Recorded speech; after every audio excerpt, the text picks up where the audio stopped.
Welcome to At Your Service. I'm Ryan Voegtlin, Director of Student Services, and my co-host is Susan Love, Coordinator of School Counseling, grades 9 through 12.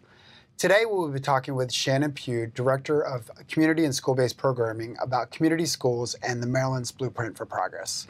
Welcome, Shannon. Thanks for being with us. Thank you. It's good to be here. Great. Before we get started, can you give our audience a little background about your educational experiences? Sure. So I started teaching in 1994. I actually started off as an ESOL and social studies teacher in Mississippi and then went on to Texas, where I was actually from. And I've been in the district since 2006. I taught social studies at Arundel High School and then came to central office to work as the social studies specialist for several years. And then I moved up to be the manager of assessments, and now I'm the director of community and school-based programming. And this is the best job I've had. So Awesome. I'm very excited. Sounds like you've had a lot of different experiences too. That's great. So as the community schools manager, can you provide the viewing audience with a little bit of background and history about how the community schools came about? Sure. So community schools actually have a very long history. We can actually look at programs that even happened 100 years ago, with the thought of schools being the hub of the community and bringing in resources and needed supports for students that might not be directly academically related, but ultimately benefit students and their families through that. So there are community schools all over the United States. They're in Australia, they're in Great Britain. Some of them have different flares depending on where they are and their foci. But in Maryland, our community schools are very much, the focus is the school's the hub of the community, and we're very deliberate about finding strategic partners to come into the schools to provide services and supports to our students and their families. Well, thank you for sharing that information, because I know this is, pretty much, brand new. Mm-hmm.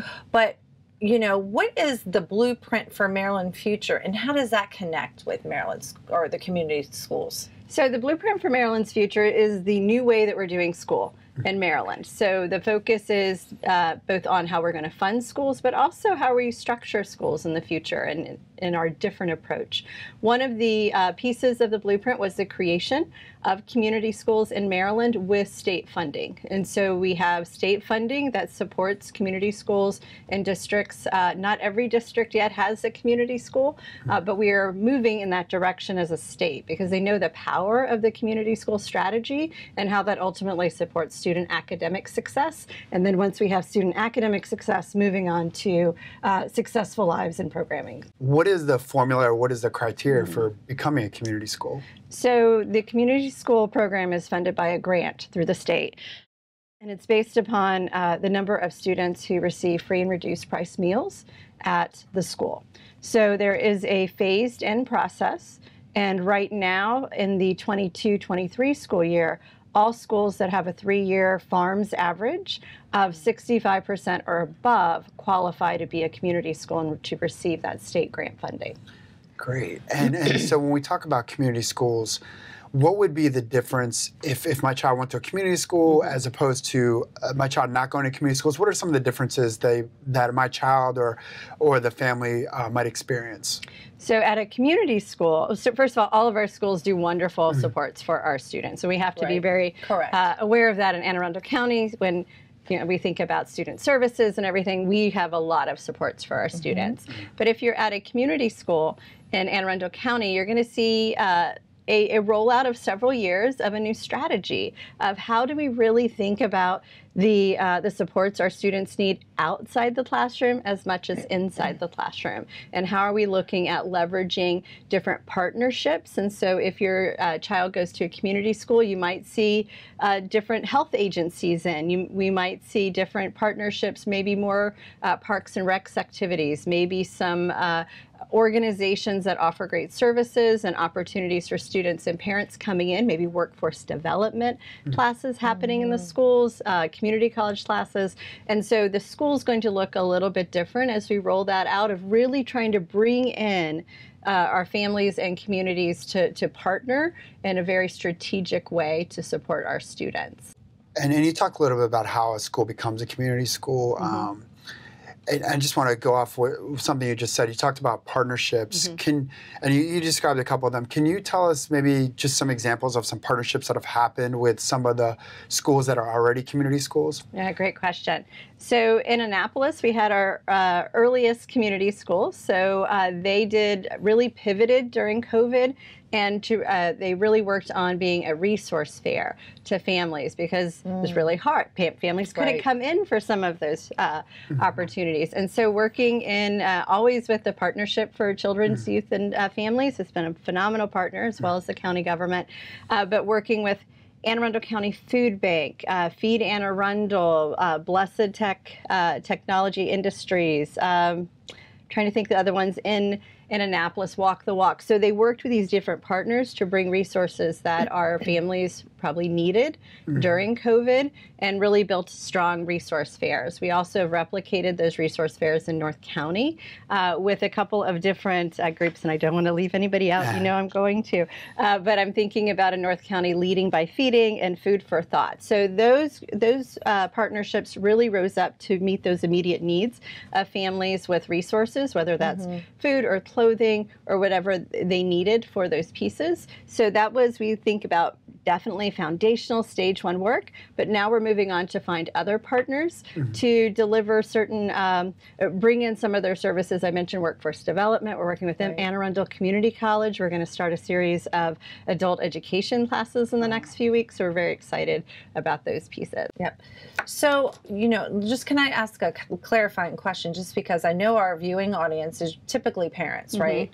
And so when we talk about all our partners and all our agencies that you just mentioned, so it's really a shift for them. So really that whole community partnership is for that, so that parents, not just students, can tap into the services, because we have, you know, we have backpack programs where students take home food and things like that. But this is really so the parents are coming to the school. Is that correct? Absolutely. We know that when we get parents into our schools and really invested and find schools to be a safe and a place that they want to be, their students are more likely to also want to be there. So each school has to develop a needs assessment, go through the first 2 years of being a community school, is about figuring out the needs of our students and their families at each of the schools, and then focus on what do families need. And so at certain schools, we're going to have, like I mentioned, the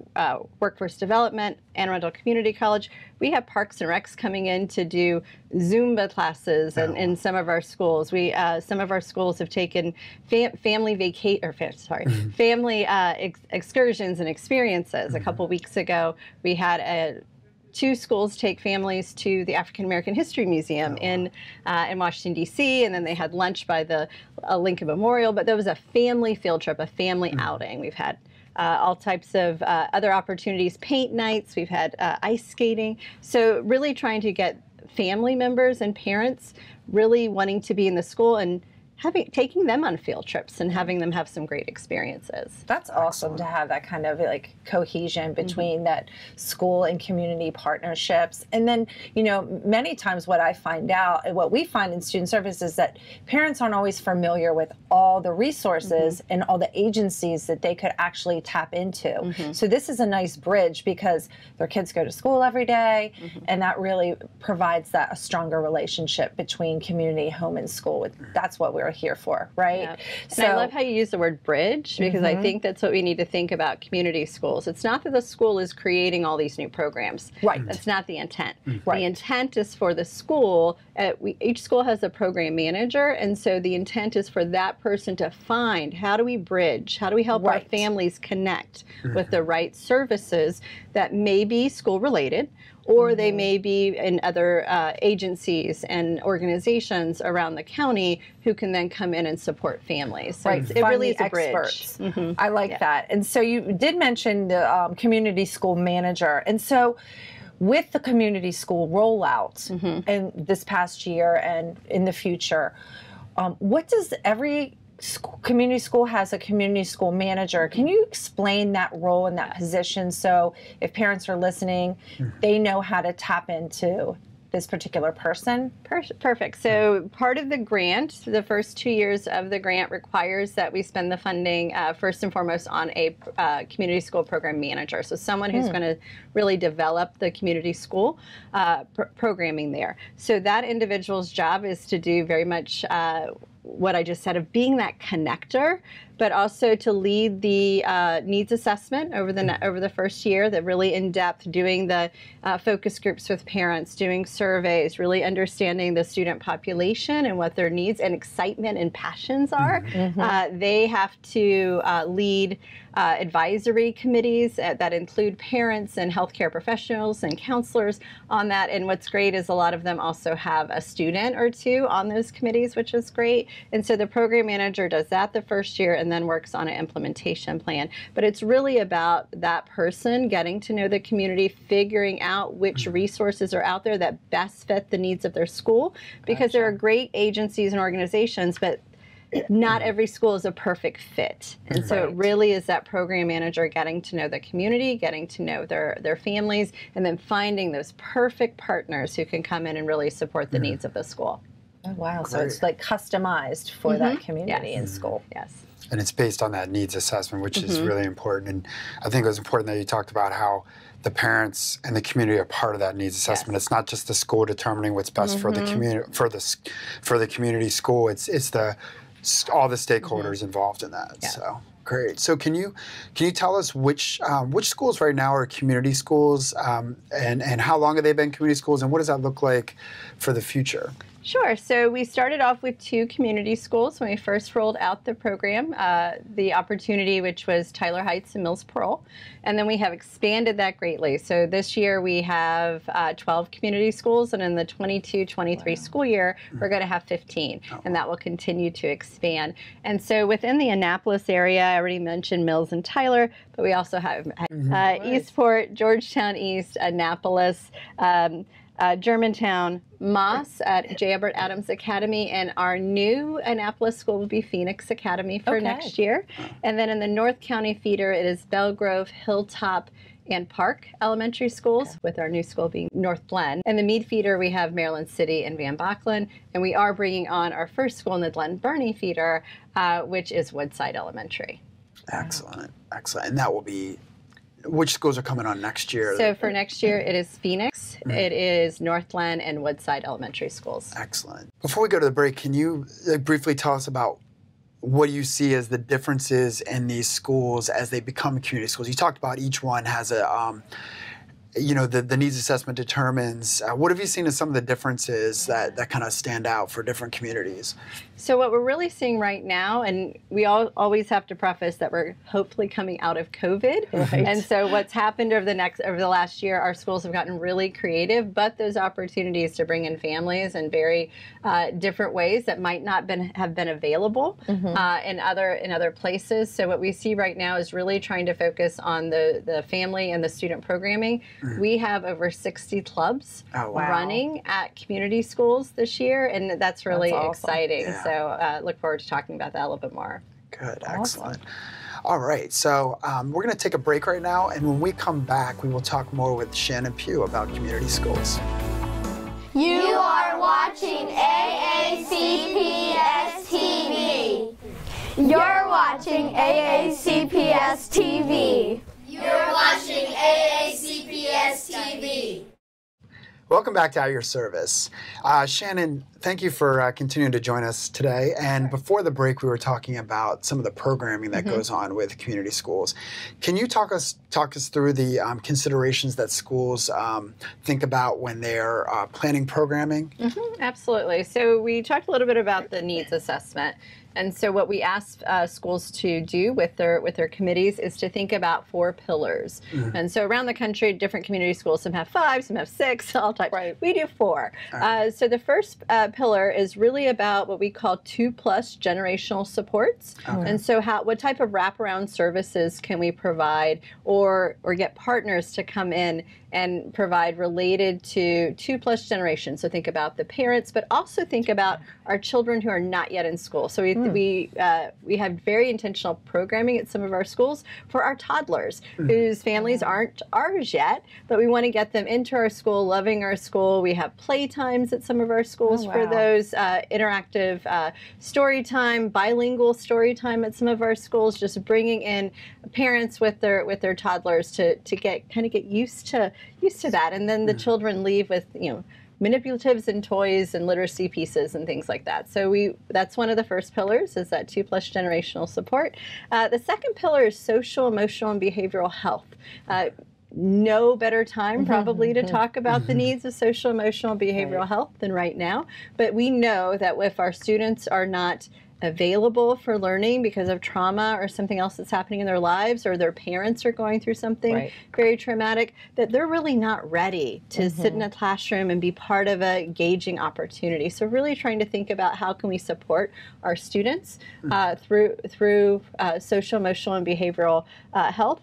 I mentioned earlier about physical needs, so thinking about resource fair. So in addition to food and clothing and those things, our schools partner with agencies that come in and do health fairs, health screenings. We had several schools that did both flu shots and COVID shots for children, sponsored through that. But once again, finding those right partners to come in and really do that. So we serve as the host for them and get all of these agencies and organizations who specialize in those types of service delivery and distribution for our families.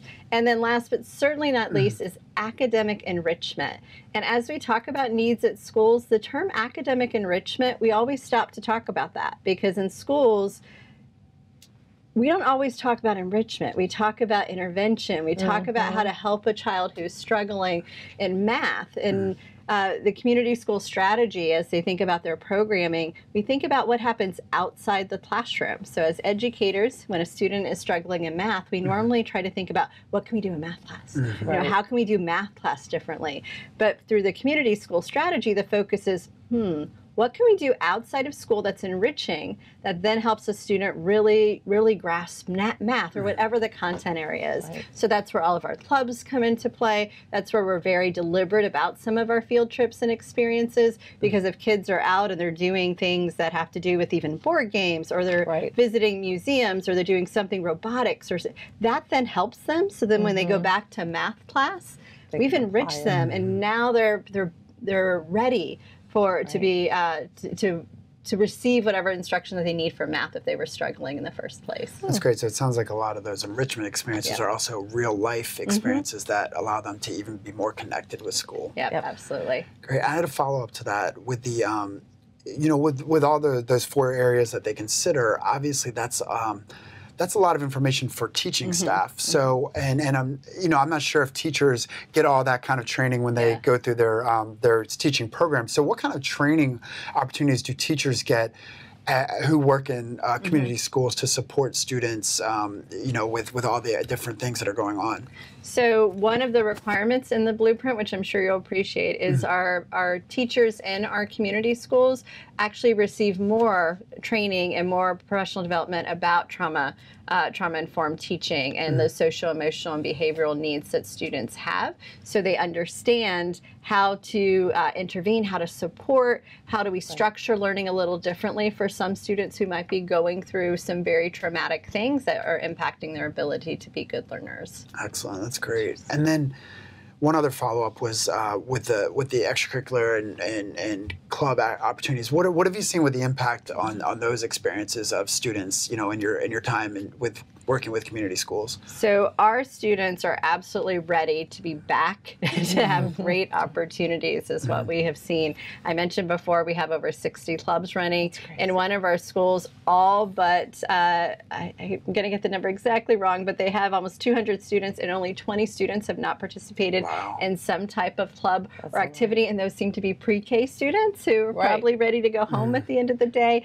But what we have noticed, and our schools are really looking at this, is our club days seem to be normally at most schools like 2 days a week, so Monday, Wednesday, or Tuesday and Thursday. And we're noticing that attendance is up for the students who have a club on Monday and Wednesday, they come to school and they might not be coming on Tuesday and Thursday, or the opposite. So hopefully we're going to work on our transportation challenges and those types of things to really offer 4 days worth of great and academic enrichment opportunities for students moving forward, because they want to be at school for those pieces. So we're so delighted and excited about that. Great to hear. Awesome. Yeah, students when they're excited about something that's going on in school and engaged, that's attendance improves. So that's fantastic. Absolutely. Great. Very Thank excited. you. That's awesome to hear, especially because we talk about engagement all the time, and it's critical for a student to feel like they belong, right, within a classroom or a group. So this is just fantastic. I'm very excited about that. So talk to me, and Ryan mentioned about teacher training, but staffing, right? So how is community schools, maybe not staff, but what is the difference with staffing than a non-community? So that's a great question. So in addition to the program manager, the community school grant funds pays for a full-time nurse.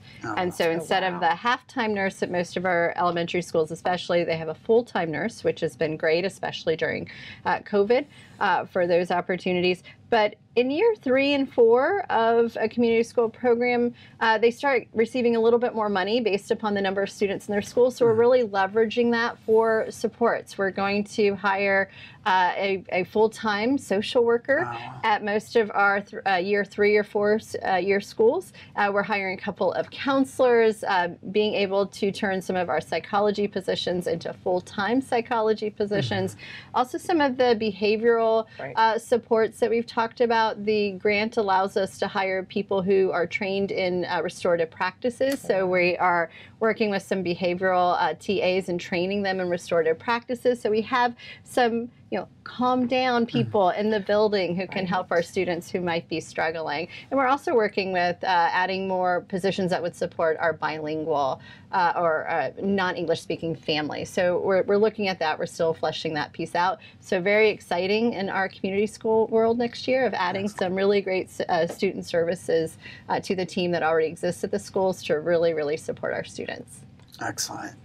With the health piece, with the additional nurse, what are some of the things you see there that might be different than a school that doesn't have that additional staffing, like other health services that they may get through the school? Thanks for the question. So we are currently working out the final pieces of an MOU with the health department to add to our nursing MOU. And next year at our elementary schools, if everything goes as planned, all of our grade 3 students are going to receive a dental screening, a dental cleaning, the application of fluoride, and the application of sealants in their teeth. So the health department tells us that 3rd grade is really the important grade because they're just getting in all, or their molars are now in. And so if we can get those sealants on their teeth, they're less likely to get cavities. And so that's just our next step in really thinking about a health approach to our students. And as I mentioned, schools get more money in future years. And so already thinking about what are some of those other pieces. Could we work in maybe a nurse practitioner or something? If somebody has an earache, is there a way to do it after hours clinic or something? So we're still working on that, but thanks for that question. Sure. Oh, that's amazing. Excellent. That's incredible. So incredible, especially, and we know right now the increase of health and the medical needs are attended to, especially if there's a time where we were completely virtual, people stop going to their doctors, and so that'll be nice for the students and keep them healthy and in school. And I had a question too about if I work at a community agency in Anne Arundel County and I'm not connected at this point through community schools, but I feel like we have a great service to offer a specific school in a specific community. How could they get involved with that community school, and what might that look like? So there are a couple things. I'm keeping a kind of a master list that I update our community school program managers on of here's your great connection.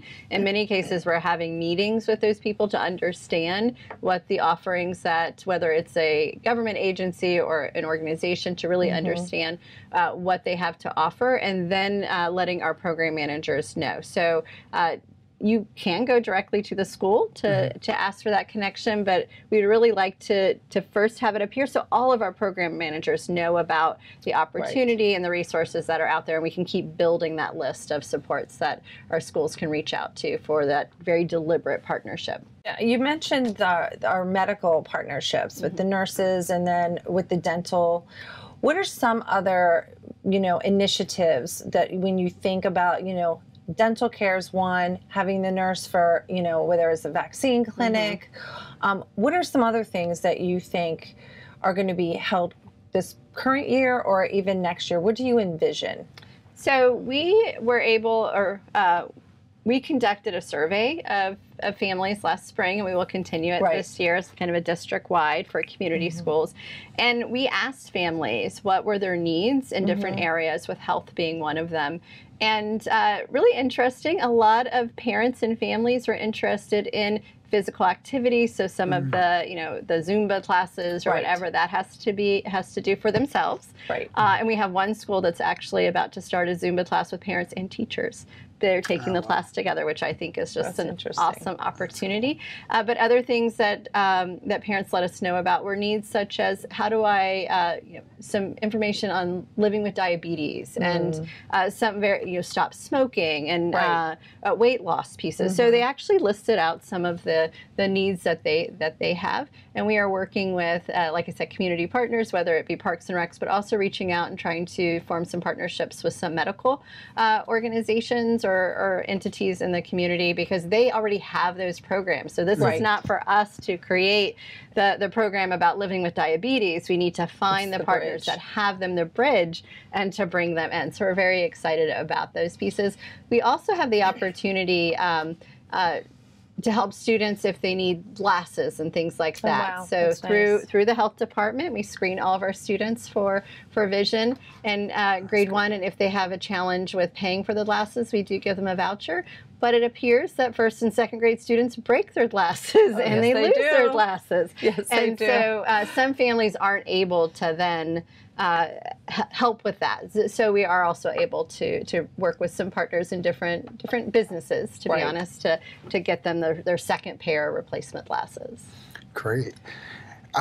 Before we close up, I just had a question just to connect it back to the parents and guardians who are watching who may have children who attend community schools. How could they get themselves involved in the community schools? I know we're coming back out of COVID and we want people to come back in and volunteer.